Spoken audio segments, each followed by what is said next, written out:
To have you along this afternoon. Thanks so much for listening. Twitter, Instagram, Facebook, and more. You can find me at Scott Sands. And this afternoon, you can also find us on Zoom. We've got a video cast up at WSPD.com and all of our socials as well with the new violence interrupter with the City of Toledo. JoJuan Howard is on with us now. Great to have you on the show. How are you? Nice to meet you. I'm good.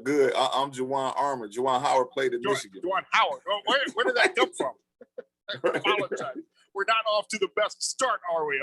That's all right. That's all right. JoJuan Armour. Great to have you on. Maybe I can edit that out in post. We'll see what happens. Right. Look, I make so many mistakes on the show. Listeners are used to it. Hey, man, so, we all make mistakes. So let's start with what your job is for the City of Toledo. Explain how you are supposed to be a violence interrupter. So let me kind of correct you a little bit. So the violence interrupter are the individuals that I'll be hiring. They'll be working with me. They are the individuals who are in the community doing the boots on the ground work. I'm providing the more the 500-foot overview, being the program manager of the Mayor's Initiative to Reduce Gun Violence. So it's my responsibility to oversee all the projects, all the implementation, as well as roll out the bigger picture of incorporating the Cure Violence model, but also address programming for the summer and things that are more time sensitive. And so again, like I'm the program manager, so I kind of coordinate. I am the coach, and they would be the violence interrupters, the quarterbacks, the receivers, my running backs, and so I kind of create the scheme, and they carry out the plays. So again, let's look at the numbers for violence in the City of Toledo this year compared to past years. We're already at almost double the number of homicides this year that we've seen compared to 2020. Am I correct? Absolutely. Yes, absolutely correct. So what's the cause of this in your opinion? So, it's a consistent trend that we're seeing all over the United States right now. And that's a fact. What's happening in Toledo is not foreign to what's happening to the rest of the United States. Crime and not crime, but violence and homicides and gun-related violence is going up all over. And so what we're seeing is kind of the national trend. Unfortunately, where we're at in the process is identifying resources and things that we can make sure we are available for youth in the summer to keep everyone busy as we come out of COVID. I know a lot of people are anxious to be outside, and we want to make sure we provide an environment that young people can not only be safe, but they can enjoy their summer and make money. Some of these opportunities are jobs while we roll out the bigger scheme.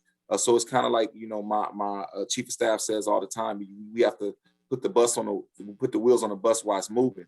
And so with that, rolling out looking at gun violence as a public health crisis, being able to contract with Cure Violence Global, who is they're phenomenal in what they do, and being able to implement that project to Toledo, I think will definitely yield some tangible, some visible differences. There's some positives to this program that I like. I think keeping kids active and busy in the summer is a good idea. Idle hands are the devil's playground, as the saying goes. But also, you mentioned jobs, also something important. I think that with the economy the way it's been, especially during the year of COVID, that's the driver behind many crimes, many acts of violence that are committed, and certainly contributes to drug violence on the streets. That's, in my opinion, where a lot of this needs to be focused at the moment. Yeah. So, it's you said drug violence. Right. So, gun violence is definitely multifaceted. It's a number of ways gun violence happen, incidents of shooting happen. Drug violence, drug-related violence. That is one of them, yes. So just as similar, domestic violence is one of them. Just as similar, which is more prevalent, suicides, death by suicide by gun is violent.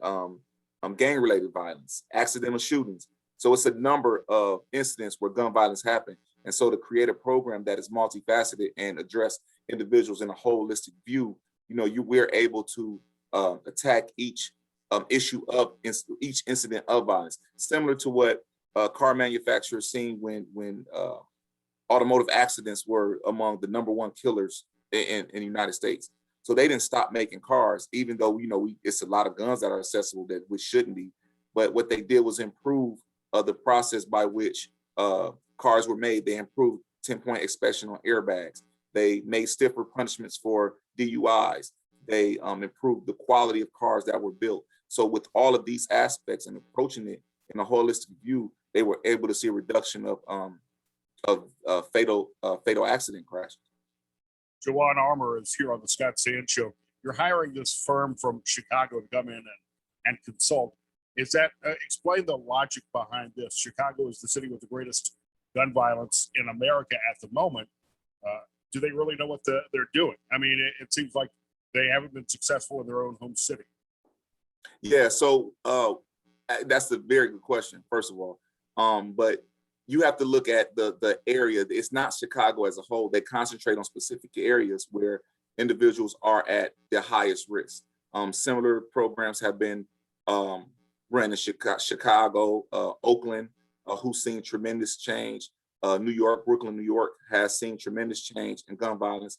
So by providing a evidence-based model, and it has been proven to be successful in a demographic in which it's targeted.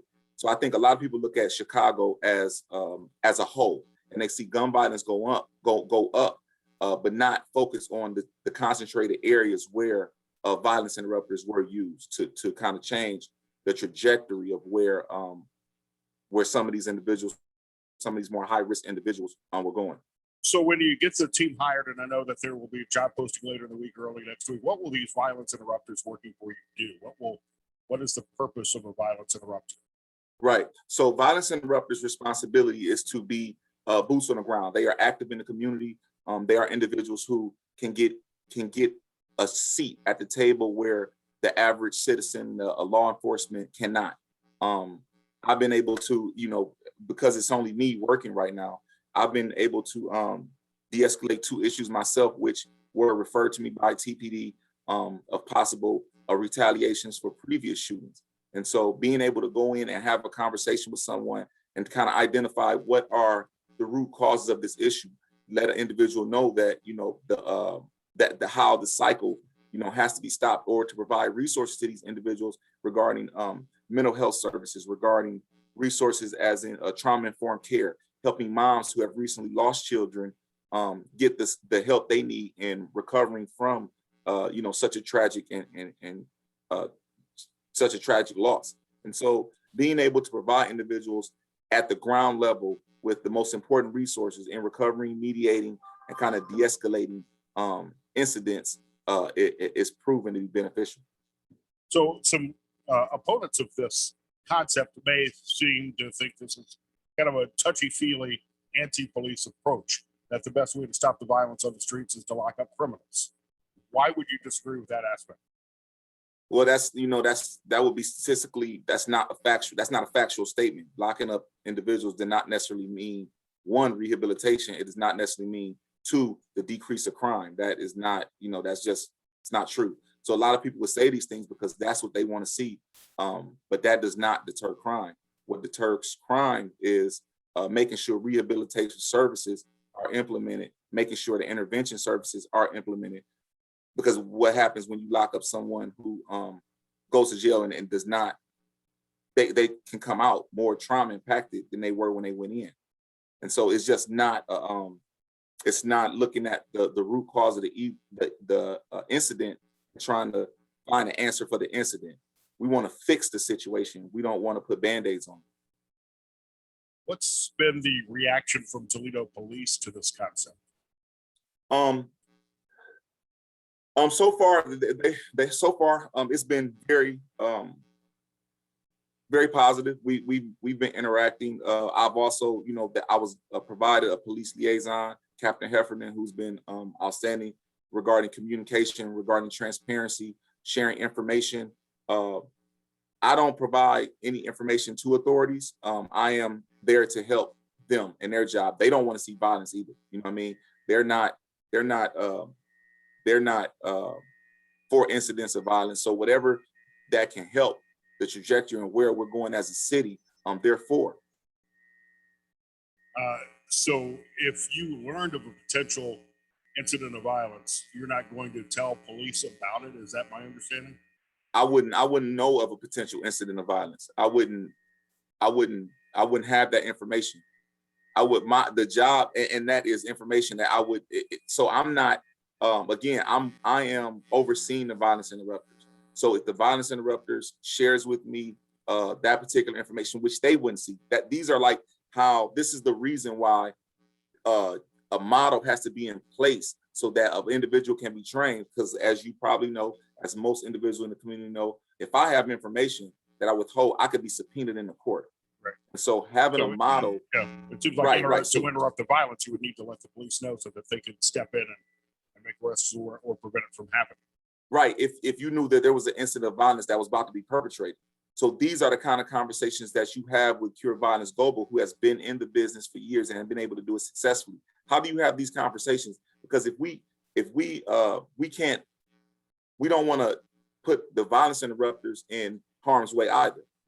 You know what I mean? We don't want to put them in harm's way either. So I think these are conversations that you have with individuals, what I cannot be told, what you cannot share with me. But again, once Cure Violence gets here and we are trained on the way that they do things, we'll have more, a more detailed explanation. JoJuan Armour is here on the Scott Sand Show. We're talking about this concept of interrupting violence and putting an end to gun violence in the city of Toledo, which I'm all in favor of. But it seems to me that this is adding another layer of bureaucracy and taking police more out of the action plan to prevent gun violence in the city of Toledo. How much is this costing the taxpayer of Toledo? And how will you measure results? How will you know, and how long after starting this program will you know if it's been successful? That's a good question. So and the reason why it's a good question is that, I pride myself on providing, meeting expectations. And so with gun violence, it would be, I would be doing myself and doing my community service if I did not try to use, what I've learned through project management, through being a graduate of Miami University or Lean Six Sigma, Green Belt and Camel Belt certified in project management. If I didn't feel the need to come back and help out the community I come from, I think I would be doing this service. So how I measure my effectiveness is once we implement the process is to measure incidents of violence, to measure homicides, to measure shooting. And so what we did was, and this information was collected before I got here, and identifying the 3 most high-risk areas where violence has happened. And this is, again, working with TPD. They provide shot spotter information regarding shootings, homicide report regarding incidents of fatal shootings in 3 specific target areas, similar to what they did in Chicago. So you're never going to stop gun violence. Gun violence has been around since cowboys. But what you can do is try to reduce it and attempt to redirect the trajectory of what some of these individuals are thinking. And so you target the 3 areas with the highest incidence of violence. So that would be south of Toledo, the Junction Inglewood area, the LaGrange area, north side of Toledo, and East Toledo, Garfield Star area. So those are the areas that are impacted the most and individuals who are at the highest risk of gun violence. So those are your target areas, while we still address gun violence as a city as a whole, but those are 3 areas that you are targeted, that we have targeted. And what's the cost to the taxpayer?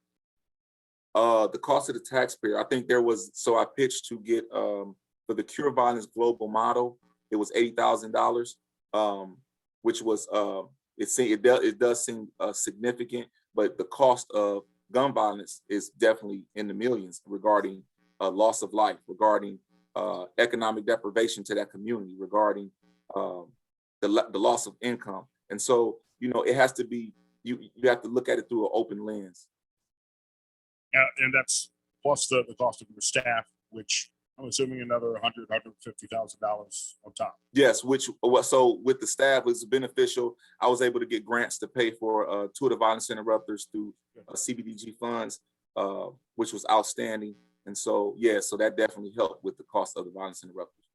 JoJuan Armour here on the Scott Sand Show. I want to continue these conversations with you and find out how the program is progressing. After we get violence interrupters on the street, I'd love to hear some feedback on what they're discovering in these 3 target neighborhoods that you're going after. But also, I want to hear quickly, before we're out of time, your personal story, which is fascinating as well. So you know what? It's funny you say that. I just met with my guy, Ernie Banks, yesterday. And so I I actually was doing an interview and somebody posed this question to me because he was the violence interrupter in my life before there were violence interrupters. And so I'm from Toledo, Ohio. I'm from the south side of Toledo, Avondale. The 2 blocks away from Junction is Detroit and Junction Avenue. So this is the community that I live in. This is the community that my family lives in. My friends and family. I had a cousin. I had a friend who lost 2 of his nephews to gun violence. And so went to public TPS schools, graduated from Central Catholic, played football, went on to play football at Miami University. I had a pretty good career there, drafted by the Oakland Raiders, went on to play at the Cincinnati Bengals. But the whole time during this process, I was fighting. Like, I was fighting a lot. And so I had an incident with law enforcement. My last incident, actually, I've been arrested 3 times for aggravated assaults against officers. And so, the way I grew up in my household was that we don't want any problems, but we're not running from none. And that was just the mantra of the men in my house. And so whatever aggression that came at me, I would answer with equal aggression, but it caused me so many problems in my life. And so fast forward until I was 36 years old. I had a 10-year NFL playing career. And I just realized that, at 36, I had just received a charge for assault against officer. And I went to anger management counseling. And so through that process, I realized I was in a fight from the age of 14 to the age of 36, at least one every year of my life. And it doesn't matter the environment. It didn't matter I was in college. It didn't matter that I played in the NFL. It didn't matter that I played in the Canadian League, won a Grey Cup ring. I was fighting. If somebody approached me with aggression, I would answer with equal or more aggression. And so I'm 44 years old now. And after having that intervention with Ernie Banks, who was my counselor at the time, I realized that the mindset and how I grew up and the way I thought was completely incorrect. The way I was taught to think. My family used that mantra of we don't want any problems, but we're not running from, as a defense mechanism to make sure I was safe, to make sure that I was able to defend my younger brother. And so, but in Miami University, this is a college campus. I don't need that. I don't need that perspective. But that's the way I was trained to think. I'm in the NFL. I don't need that perspective. But this is the way I was trained to think. So having that intervention at 36 was a tremendous asset to my life. I'm 44 years old now, haven't had a conflict, haven't had an argument. And it's just really changing our mindset, changing the way we take in information. Because walking away isn't necessarily running away. Sometimes you have to be bigger. You have to be the bigger person to walk away or de-escalate, because now you have to deal with yourself of feelings of cowardice, the outside world of feelings of cowardice. And so that's not necessarily an answer when you place a value on your life and you know how important you are. And right now, kids don't understand that. They don't know how important they are. They don't know that they're loved by somebody. And that anything that you value, you keep safe, you protect, you clean. If it's jewelry, you clean it. If it's your shoes, you clean it because you value. If it's your mother and father, you value them. You're going to listen and respect them. So anything you don't value, including our own lives, we don't take pride in it. We're not concerned about protecting it. And so that's one of the things that kind of redirected where I was going with my life. And so I'm a firm believer in violence interrupters. I am a firm believer in being able to relate to someone from your community that gives these guys a voice. We should teach kids to be more like me. I'm a lover, not a fighter. JoJuan Armour, great meeting you. I'm honestly somewhat skeptical about this concept, but I'm willing to keep an open mind. We've got to do something about gun violence in the city, and I'm open to a multi-pronged approach to this, and that's why I hope we can stay in touch and continue these conversations. Absolutely. I appreciate that, and I also appreciate your honesty. And so, yeah, whatever you need, let me know. I'll be happy to come back on and share with you our progress. I definitely feel optimistic about creating some tangible differences. JoJuan Armour here on the Scott Sand Show.